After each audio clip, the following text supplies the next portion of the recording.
포이멘 칼럼. 새 예루살렘의 세 가지 귀한 재료. 오늘은 이제 계시록 21장인데 지난번에 21장 1절부터 8절까지는 뭐예요?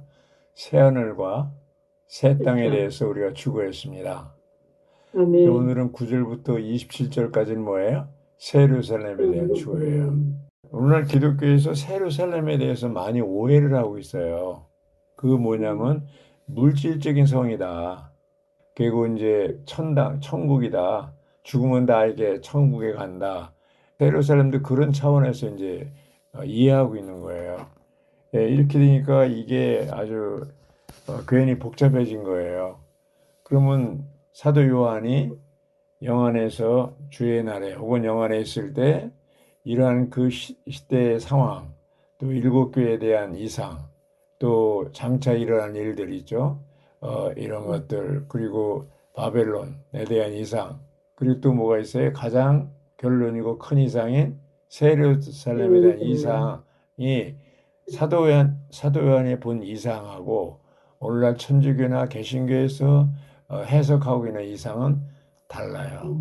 많이 다른 거예요. 그래서 이런 추구가 우리의 그 잘못된 관념에서부터 구원하고 정말 이 주의 회복의 이 진리가 아주 분명하고 뭐 불분명한 게 하나도 없는 이런 것을 생각할 때 우리 회복 안에서 이러한 계시록을 추구하고 누린다는 것이 너무나 큰 은혜의 축복이다 이런 느낌이 들었고요.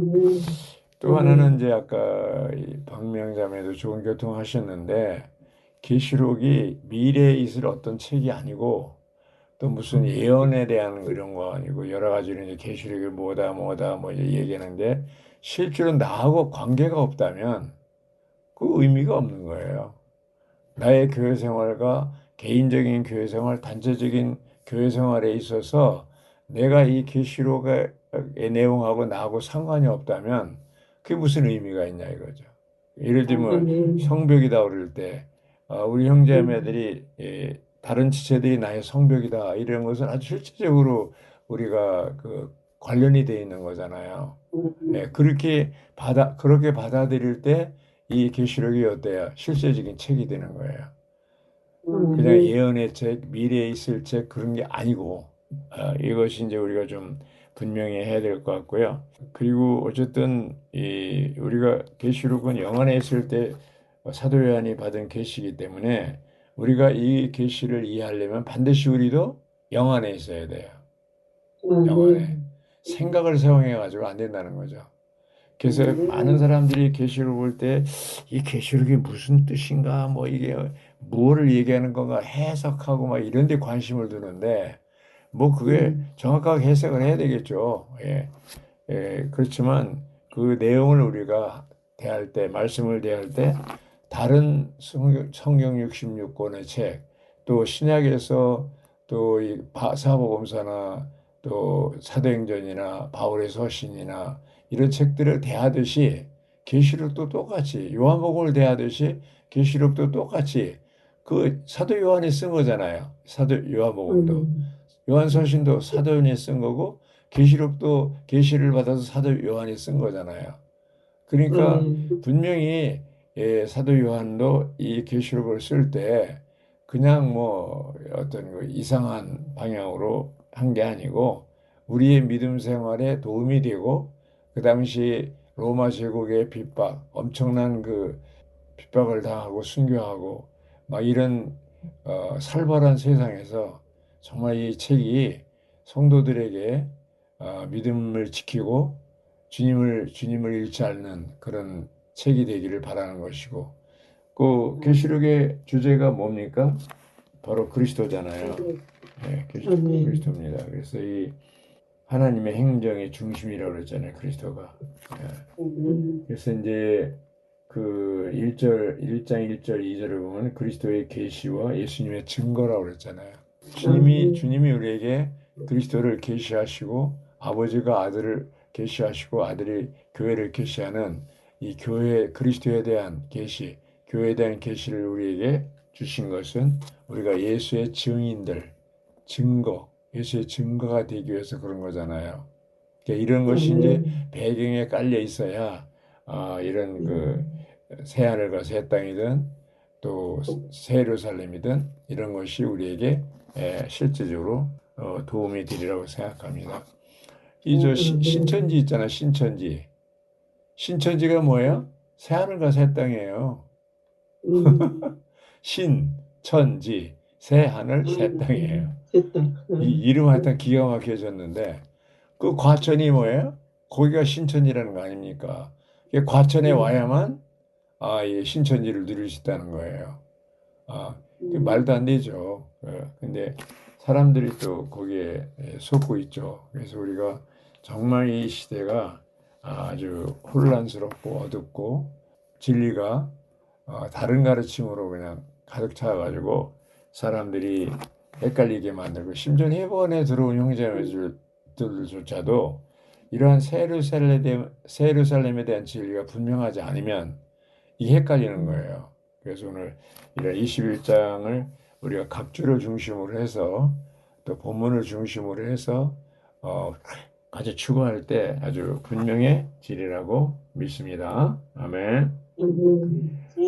여기 이제 구절에 보면 마지막 일곱 장이 가득 담긴 일곱 대접을 가진 일곱 천사 중 하나가 나에게 와서 말하였습니다 그랬잖아요. 그래 이리 오십시오. 그래 어디로 들어가냐? 신부, 즉 어린 양의 아내를 보여드리겠습니다. 이렇게 된 거예요. 그리고 이제 10절에는 내가 영 안에 여기도 영 안에 있다 그랬잖아요. 천사가 나를 데리고 어디로 갔어요?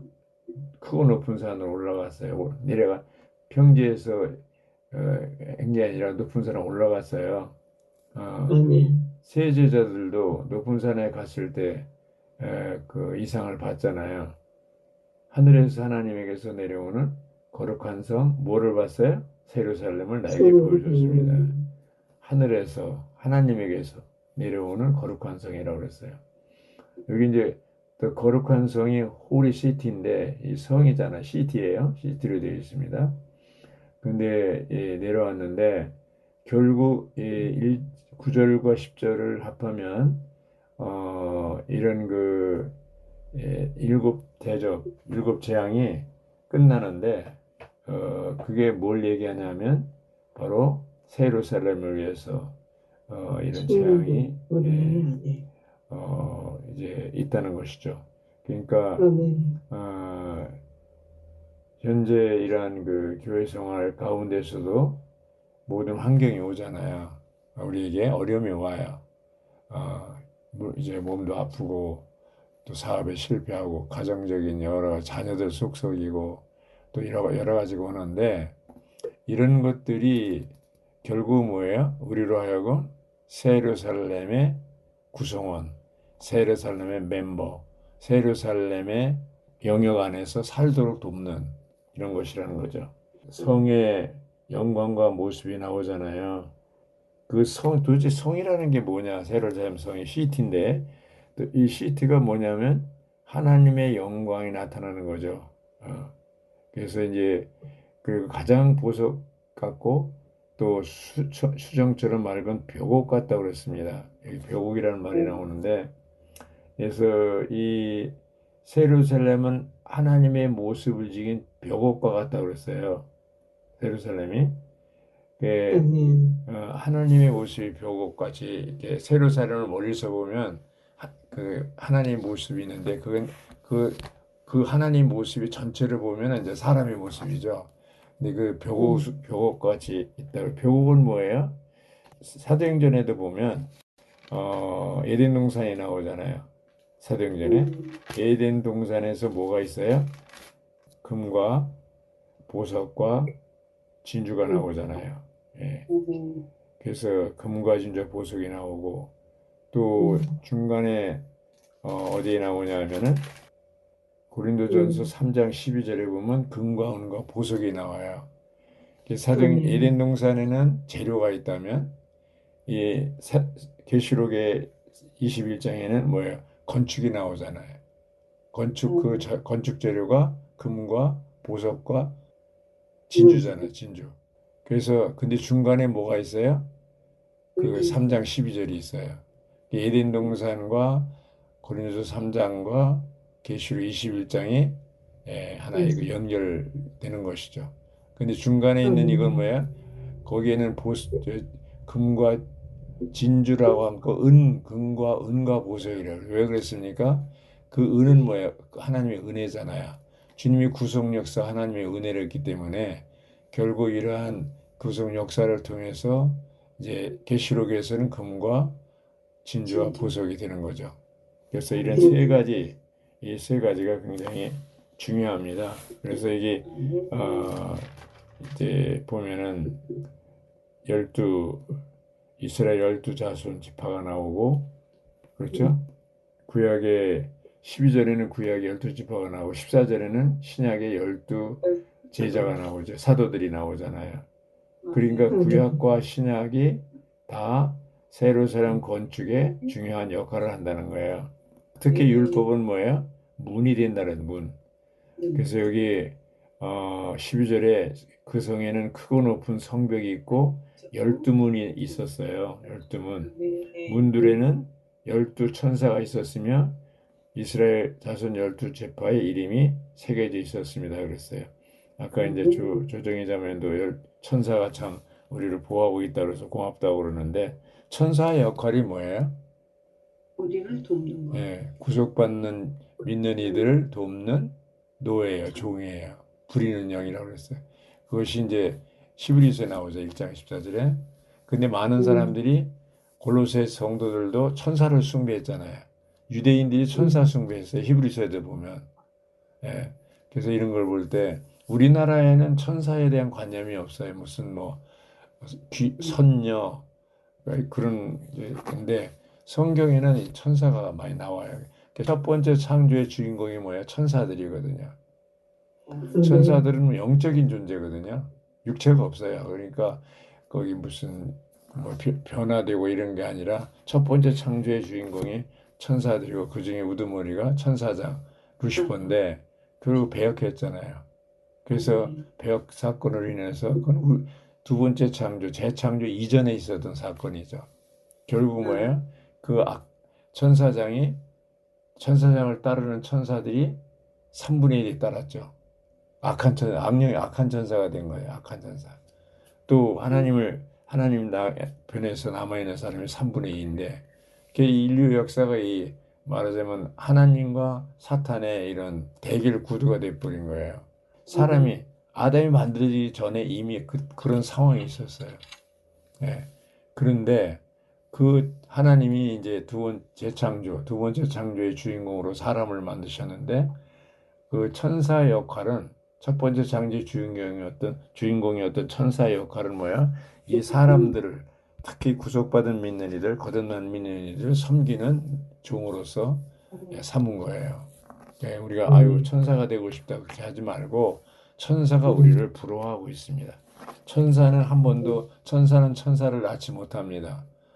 그래서 영적인 존재이기 때문에 사람은 영을 갖고 있잖아요. 그리고 또 모든 동물들이 혼을 갖고 있잖아요.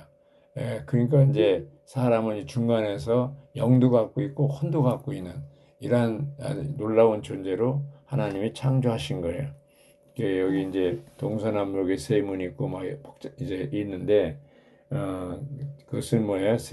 각각 세문이 삼위 하나님께서 사람들을 성도들을 인도하시기 위해 함께 일하시고 계신다는 걸 의미한다고 그랬어요. 그리고 성의 성벽에 12기초가 있는데 거기에 어린 양의 12사도가 있다고 그랬어요. 그러니까 조금 전에도 말씀드린 대로 12절은 구약의 12지파, 14절은 신약의 12사도들 다 이게 성전 건축을 위해서 그들이 필요한 것이죠. 아까 이제 김광수자매니 니모 반듯한 걸 얘기하시는데 여기 보면 이제 성을 측량하는 게 나와요. 천사가 갈대로 그 성 측는데 12,000 스타디온 이게 185m거든요. 1스타디온이 22,000km예요.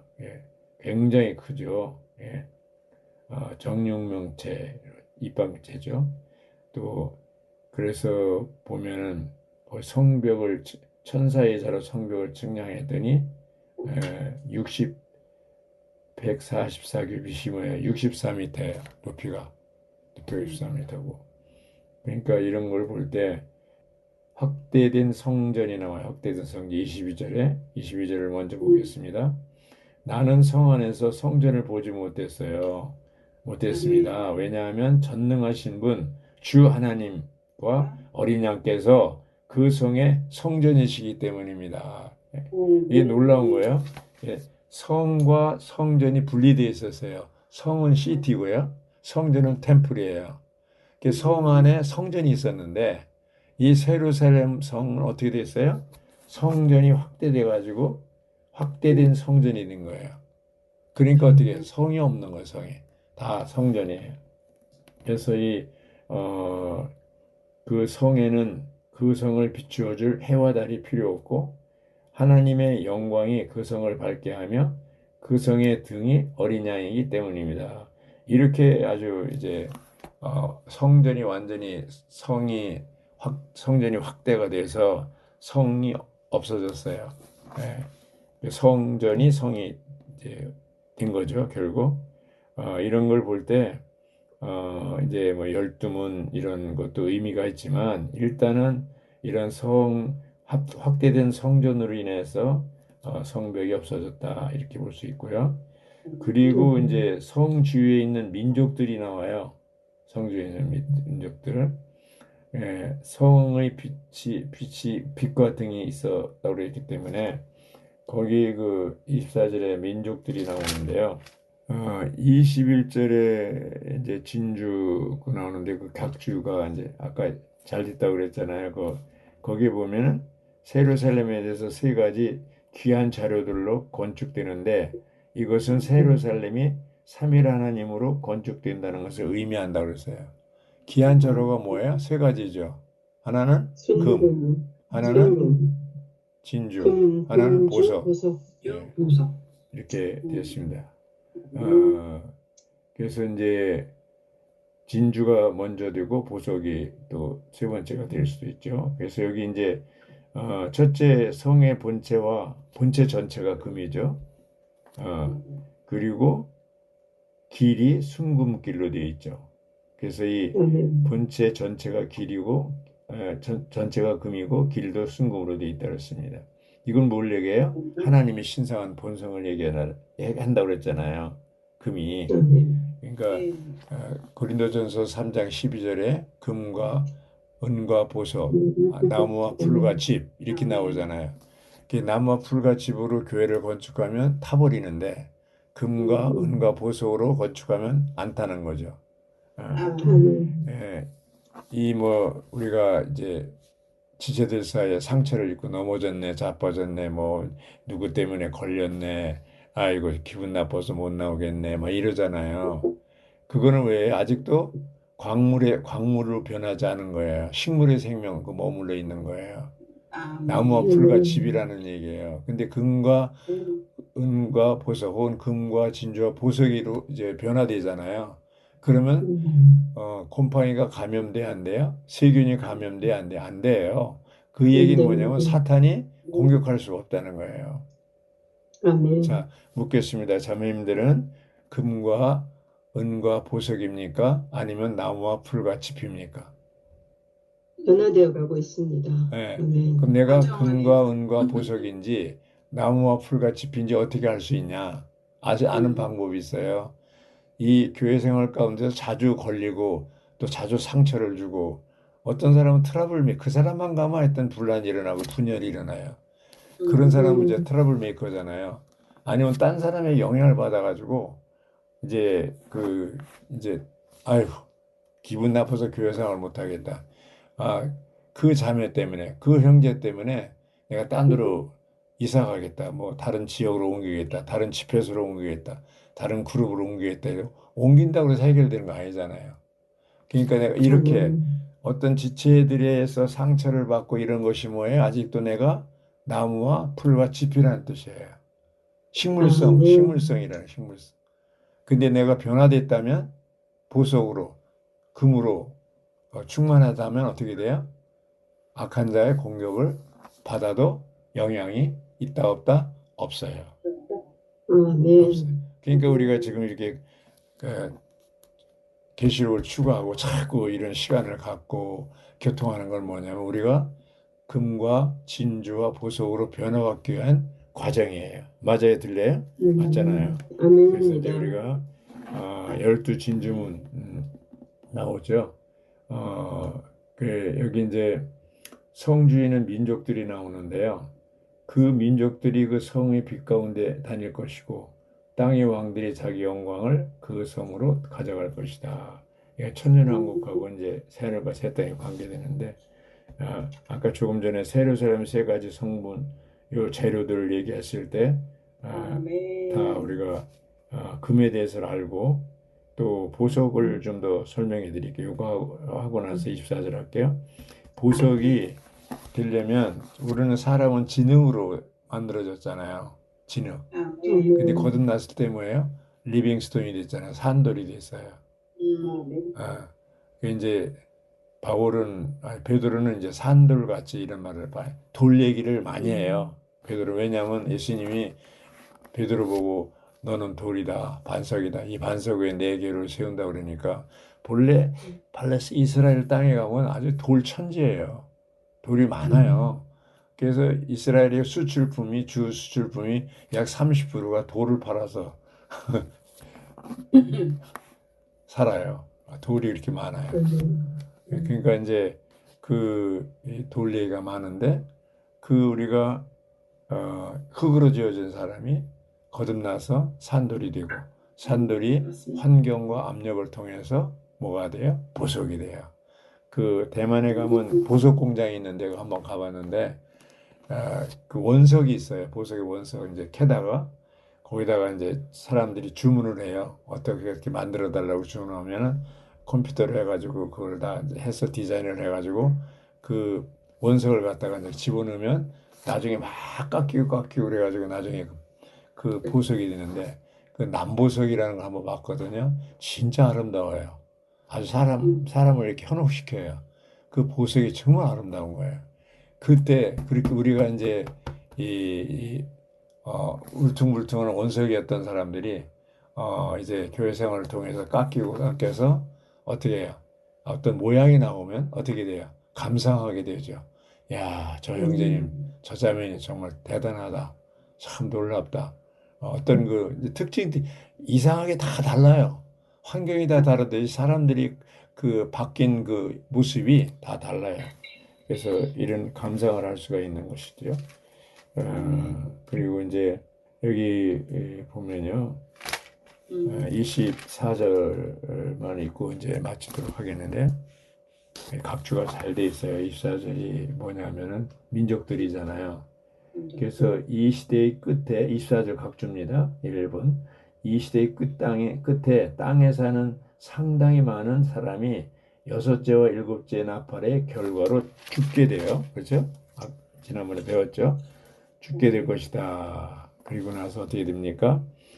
남아있는 또 사람들이 있어요. 남아있는 자는 그리스도께서 땅에 돌아오실 때 그분의 영광의 보좌에서 그리스도께 심판을 받을 것이다. 판결에 유죄 판결을 받은 이들인 이게 눈이요 옛날하고 달라요. 안경 써도 잘 보여. 희한하다 이거. 유죄 판결을 받은 이들인 염소들이 나오죠. 저주를 받아 불못에서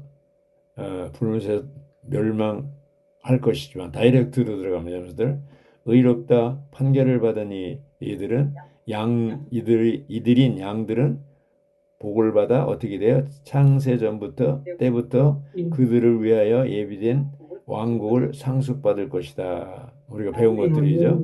그러나 이 양들은 신약을 믿는 이들처럼 구원받고 거듭난 것이 아니라 어떻게 돼? 다만 하나님께서 창조하신 사람의 원래 상태로 회복될 뿐이다. 그렇죠? 그들은 땅 위의 민족들이 되어 천년왕국의 시민들이 될 것이다. 이 천년왕국에서 이기는 믿는 이들은 왕들이 되며 구원받은 이스라엘의 남은 이들은 이 사람도 거듭난 거죠. 제사장들이 될 것이며 예, 천년왕국 후에 이 민족들 중 일부가 마귀에게 미혹되어 주님에게 반역함으로써 하늘에서 내려온 불로 소멸될 것이다. 그 나머지는 새 땅으로 옮겨집니다. 새 예루살렘 주위에 살며 새 예루살렘의 빛 가운데 다니는 민족들이 될 것이다. 예, 이건 우리는 현재는 이거 잘 모르지만 이제 그렇게 된다는 거예요. 그들은 요한계시록 21장 3절과 4절에 언급된 백성들일 것이다. 창조되기는 했지만 거듭나지 못한 사람들인 그들은 생명나무의 잎으로 치료를 받아 창조된 상태 그대로 영원히 살게 될 것이다. 예. 여기에 속해지만 해도 다행이죠. 심지어 그들에게도 더 이상 죽음이 없을 것이다. 놀랍잖아요, 이게. 요거 때문에 많은 사람들이 헷갈리는데 죽음이 없을 것이다. 그것이 21장 4절이죠. 그 다음에 그들은 신성한 영광을 가진 새 예루살렘의 비춤 아래 있고 어둠 안에 있지 않을 것이다. 이렇게 됐어요. 예, 각주가 잘 읽기 때문에 읽어드렸고 24절에 이제 3번 여기에 있는 땅의 왕들은 새 땅에 있는 민족들의 왕들이다. 구속받고 거듭난 성도들은 이 왕들을 다스리는 왕들이 될 것이고 그리스도는 영원토록 왕 중에 왕이 될 것이다. 이렇게 됐습니다. 그리고 새 하늘과 새 땅에 있는 여전히 밤과 낮이 구별이 있을 것이지만 새 예루살렘 안에는 그러한 구별이 없을 것이다. 왜냐하면 밝은 빛이신 하나님 자신께서 끊임없이 밤낮으로 비치실 것이기 때문이다. 여기서요. 예. 그리고 성의 성벽은 성과 민족들을 분리시키지만 문들은 항상 열려 있어서 들어올 수 있다고 그랬습니다. 그래서 이 27절 각주 마지막에 새 예루살렘 안에 있는 새 땅 위에 사는 민족들이 그들의 영광과 존귀를 그 성 안으로 가져가는 것으로 보아 틀림없이 그들도 어린 양의 생명책에 기록된 믿는 이들 가운데 포함될 것이다. 이렇게 됐습니다. 네. 그래서 우리가 여기서 볼 때 정말로 이 천년왕국이나 또 새 예루살렘이나 이런 것들이 우리하고 관계없는 것이 아니라 현 시대에 우리가 거듭나고 하나님의 백성이 되고 또 거듭났을 뿐 아니라 우리가 생명이 자라서 이기는 자로서 이렇게 성숙한 그리스도 형상이 이루어진 그리스도 인격으로 완전히 바뀌어지면 어떻게 돼요? 왕들이 되는 거예요. 왕들. 왕중왕. 예수님이 왕중왕일 뿐 아니라 이렇게 이기는 이들이 새 하늘과 새 땅, 새 예루살렘에서 이제 함께 공동왕노릇을 하게 되는 것이죠. 그리고 새 예루살렘이 있고 새 하늘과 새 땅이 있고 새 예루살렘이 있는데 그 성전이 확대돼서 성이 다 이제 성전이 돼 버렸는데 그 안에 하나님과 어린 양의 빛이 너무나 밝아서 해와 달이 필요 없는 거예요. 그 성전 안에는 밖에는 이제 낮과 밤이 이제 구별되지만 안에는 24시간 빛 가운데서 거한다는 아주 꿈 같은 얘기입니다. 그런데 이것을 오늘날 현실에 비할 때 우리가 정말 하나님의 생명으로 거듭났잖아. 이 조회가 우리 안에 들어왔을 때 거기에 본성이 함께 들어오는데 아까 은수자매 얘기했나요? 본성 함께 들어오는데 뭐예요? 사랑과 거룩과 빛과 의 대표적인 거죠. 그것이 함께 들어온다고 그러잖아요. 그러니까 뭐예요? 우리가 빛이 우리 안에 충만하기 때문에 우리를 통해서 빛이 나타나는 거예요. 처음 우리 집회 가운데 온 사람들이 느끼는 게 이 사람들은 이렇게 얼굴에 왜 빛이 나느냐 이런 얘기를 해요. 근데 정말 우리가 생활 가운데서 안 믿는 사람이 우리를 볼 때 우리가 항상 평강이 있고 만족이 있고 기쁨이 있고 빛나는 이런 생활을 할 때 우리를 통해서 어떻게 해요? 이게 빛이 나는 거죠. 현 시대 교회 생활 가운데서도. 그래서 우리가 새 예루살렘에 들어가는 유일한 길은 새 예루살렘이 되는 것이다 그렇게 얘기한 게 뭐예요? 이 새 예루살렘이 미래의 어떤 것이 아니고 현재 교회 생활하고 밀접한 관계가 있고 또 이 우리를 통해서 이제 영광이 나타날 때 그것이 창세기 1장 26절에 하나님이 사람을 창조한 목적이잖아요. 천사를 창조할 때는 그런 얘기 안 하셨잖아요. 예. 첫째 하나님이 사람을 창조한 목적이 뭐예요? 하나님을 닮아서 하나님을 표현하는 거죠. 두 번째는 사탄을 다스리는 거잖아요. 하나님을 표현한다는 게 뭐예요? 영광을 나타내는 거잖아요. 근데 첫사랑 아담이 실패했기 때문에 둘째 사랑 예수님이 이 땅에 오셔서 성공했잖아요. 그 독생자의 영광이잖아요. 사람들이 예수님을 볼 때 독생자의 영광이 나타났다고 그랬잖아요. 그래서 우리가 주님은 철저하게 아버지 하나님을 표현했듯이 오늘 하나님 사람들인 우린 교회는 철저하게 우리가 하나님의 영광을 나타내는 이러한 존재들이 돼야 됩니다. 아멘.